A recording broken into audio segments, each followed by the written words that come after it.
नहमदुहु व नसल्ली अला रसूलिहिल करीम। मेरे मुहतरम भाइयों, दोस्तों, बुज़ुर्गों, हमने सहाबा की ज़िंदगी को, अल्लाह के नबी सल्लल्लाहु अलैहि वसल्लम की ज़िंदगी को, सहाबा की ज़िंदगी को देखना है। सहाबा ने अल्लाह के नबी सल्लल्लाहु अलैहि वसल्लम की ज़िंदगी को अपनाया है। हज़रत अली रज़ी अल्लाह तआला अन्हु के क्या अक़वाल हैं दुनिया के बारे में। फरमाया करते थे, इर्तहलतिद दुनिया मुदबिरा वर्तहलतिल आखिरतु मुक़बिला वलिकुल्लि वाहिदतिन मिनहुमा बनून फकूनू मिन अबनाइल आखिरा वला तकूनू मिन अबनाइद दुनिया फ़इन्नल यौमा अमलुन वला हिसाब वगदन हिसाबुन वला अमल।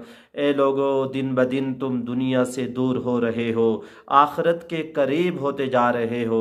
तुम दुनिया के बेटे ना बनो, दुनिया वाले ना बनो, आखिरत वाले बनो, आखिरत के अमाल करो। आज अमल का दिन है, कल हिसाब का दिन होगा। आज जो अमल करोगे कल उसका तुम्हें अल्लाह ताला अजर देंगे। अगर नेकियां करोगे नेकियां देंगे, अगर बुरे अमल करोगे तो बुरे अमाल का तुम्हें बदला मिलेगा।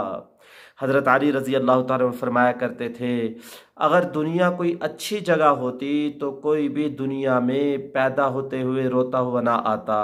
दुनिया अच्छी जगह नहीं है, इसलिए दुनिया से दिल नहीं लगाना। दुनिया के अंदर वो अमाल करने हैं जो अल्लाह के नबी सल्लल्लाहु अलैहि वसल्लम ने बताए हैं। अल्लाह के नबी सल्लल्लाहु अलैहि वसल्लम ने फरमाया, मा उहिया इलैया नजमअल माल वकुना मिनत ताजिरीन।